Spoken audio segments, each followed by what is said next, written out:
Haste is a game that I took a chance on since I knew very little about it, besides the fact that it came out on April Fool's Day this year. So I'm not gonna lie, I half expected this game to be a meme. Not because I thought it looked bad in the previews or anything, but because, you're coming on April Fool's Day, there's gotta be a joke in here. What I got instead was a adrenaline-pumping roguelike, or roguelite, I still don't know the difference, Sonic-y game where you play as Zoe, and together with her companions, you are piercing, I keep saying piercing when I read that in my script, you are piecing together what is happening to the collapsing universe around them. Now, I don't want to be hasty, so let's start slow with my general views of the story. The story is okay. It feels very disjointed in a way that I wasn't a fan of at first, but the more I played, the more I kind of figured maybe that's the point. Time and space are collapsing around you, so there's a pretty good chance that you'll come across some conversations out of order from others, or at least that's how it came off to me.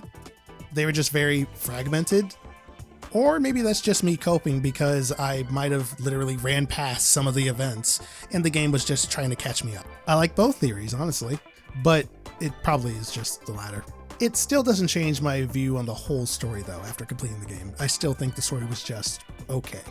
The cast overall isn't much to write home about, but that doesn't make them bad either, they're just kind of there. Out of the bunch though, Zoe, Darrow, and the captain are my favorites. Zoe because protagonist and I like her design, Darrow because I'm a sucker for the grandma mentor archetype, those kind of characters, I tend to like them. And the captain is just straight up hilarious. I do think that the story gets much stronger towards the end of the game, but by then it's, the end. But it's far from the worst story I've ever experienced. Like, when I say that the story is just okay, I really just mean right there in between bad and good, it's just okay. I would say it's mid as a joke, but mid no longer means middle of the road or just okay. It just means trash. It's like every time the internet makes up a term that's meant to be like, it's all right, it's suddenly turned into bad. I don't understand how. Anyway, I want to give a quick shout out to the music because it's a consistent bop. Like, you're going to be falling and dying quite a bit in this game because it gets trickier as you go. I'll get into the gameplay in a moment. So having a really good soundtrack, it helps. It helps a lot. Now for the gameplay, it's a blast. The game has 3 difficulties. I opted for the equivalent of the normal difficulty like I normally would when I want to know what the developer intends for the difficulty to be. But don't let that fool you. As the game progresses and you get through more and more shards and levels within those shards, the procedural generation of said levels will find a way to occasionally screw you over. Yes, there is a hint of bitterness in there. Just a hint.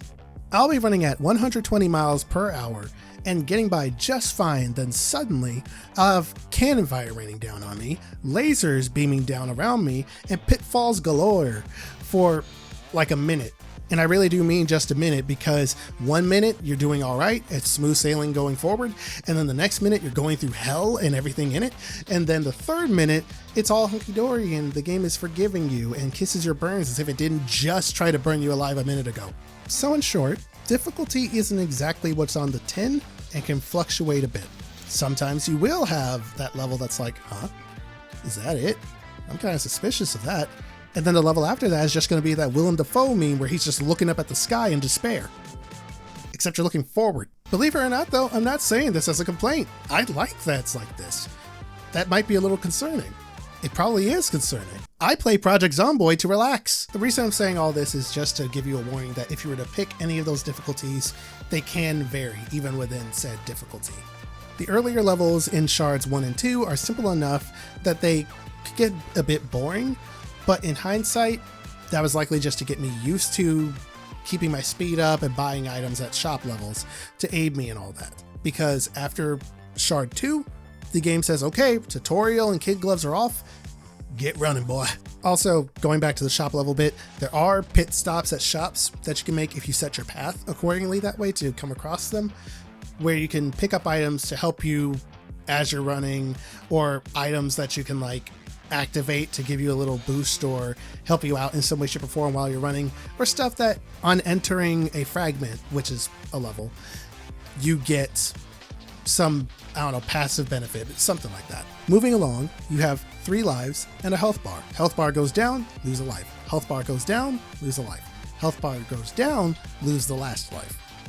Running into objects or letting the destruction of the universe.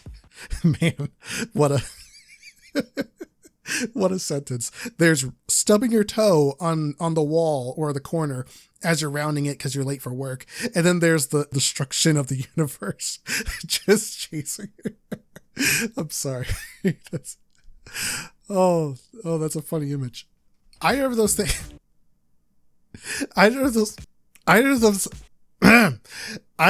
things will hurt you. Falling will straight up take one of your lives, so that's the most dangerous part, which I find weird considering the whole, destruction of the universe behind you. Like that catches up with you and you're taking dot damage. You're just taking dot damage and then you outrun the rest. Now, to be fair, I have never had a point in the game where I've stopped fully or been stopped or slowed to a complete stop. So I guess if it were to completely overwhelm me, it would just take a life, but I haven't had that happen. All I've had was the dot damage. So it's weird to me that falling / hitting something hard enough is going to take you out quicker than the universe being destroyed behind you. But I don't know. That's video games. Thankfully, you can heal and get a life back at a bonfire level, which you can find in the middle of a run if you, again, aligned yourself properly. Health bar fills up, you also get a life, that kind of thing. And when I say align, I really just mean chart your course. So you can do it one circle in the web at a time. Can I call it a web? More of a tree. In the tree at a time. Or you can say, hey, I'm going to commit to this course and just keep plotting ahead, press the A button or confirm button, and that's what you're doing. You don't have to see that map again after you've committed. I really like that, by the way. It keeps it from jumping back and forth and interrupting the flow. Once all of your lives are gone though, Zoe will be ejected from the shard and you'll have to start all over again. So if you're on, say, shard 3, level 9 out of 12, that's not how they're read, but you get my point, and you lose your last life before completing it, well, then you'll have to start over from shard 3, level 1 out of 12. Now I know that sounds punishing, but it really isn't. Let's say you have those 12 levels in a shard. I'm just being arbitrary when I use the number 12. But let's say you have those 12 levels. Each of those are going to take 3 to 5 minutes a pop. It's not really that long, and some of those are not going to be running levels. Some of those will be a rest level and a shop level. So you might have even less that you're actually running with, depending on how you chart your course. And if you're better at the game than I am, you'll probably complete those levels a lot faster than I did. I say 3 to 5 minutes. Sometimes it was more like 2 to 3 minutes, but you could probably clear some of that in like a minute if you're quick and efficient enough. And beyond that, you can get some equipment from your friends in the hub world to help you clear those levels easier. I won't say what those equipment options are, but Zoe's is essentially a hoverboard that can both glide and give her a boost of speed, so you can clear gaps a little easier.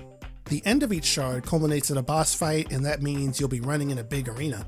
So expect a lot of dodging of various obstacles as well as the boss's attacks, whatever they may be, as you make your way towards the boss's weak point to headbutt it. After defeating a boss, you'll have the option to keep running in the shard to get some extra goodies, or just to wrap it up and move on to the next one. Even if you die by that point and lose all your lives, it'll just complete the shard and you can move on to the next one from there. It's not that cruel. The gameplay overall, as I said earlier, is a blast, and despite the slow burn in the beginning, quickly became something I'd look forward to after I wrap up with work for the day. Oh, quick side note.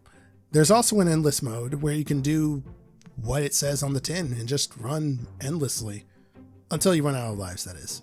At least I think running out of lives kicks you out of that. I only did the endless run once, and that was like early in the game, but it was definitely fun. One more thing before I get to my final verdict though. I encountered a pretty rough bug in the beginning of the game during the tutorial that I'm sure you can see the footage of right now if editor Daryl is doing this right, and if he's not, I'm deducting his pay. Essentially, when you fall, the game will slow down and show you losing a life. But because the tutorial will pull you back up to the surface before you fell because tutorial, well, it did both. So not only was the overlay on the screen blurring everything out and not going away, but I essentially had to clear my save to fix the problem because I was just in slow run mode and then slow fall mode when I tried to kill myself again. But again, it would just pull me right back up. So I had to, again, clear the save to fix the problem. I never encountered it again, but I thought I'd mention it. Oh, speaking of saves, you only get one from what I could tell. So if you hit clear save in the pause menu, it'll boot you to the main menu where you can select your difficulty again. Not a big deal for me, but it might be for you. And I'm pretty sure, I don't remember clearly, but I'm pretty sure that it'll ask you if you're sure first before you want to clear the save. So I don't want to give false information when I say that. I just know that when you click clear save, you essentially get rid of the only save file you have. Whether or not it actually asks you if you're sure first, I'm going to assume it does. Because again, I've only had to do it that one time in the very beginning of the game when I encountered that bug. So I'm going to veer on the side of it likely asks before you do it. In short, I don't remember, but what I do remember is you only have one save. What I'm banking on is that they likely ask permission before you do delete it. Anyway, Haste is a game I wasn't expecting much from initially, but after completing it, I am very happy that I gave it a whirl. So Haste gets a go for it from me, and if you want to play Haste yourself, you can pick it up on PC for $20 on Steam. It's also available on Mac OS and Linux. Speaking of running, it's time for me to run out of here myself. So I hope you've enjoyed your stay. I'm TUSDarryl, and I'll catch you guys later.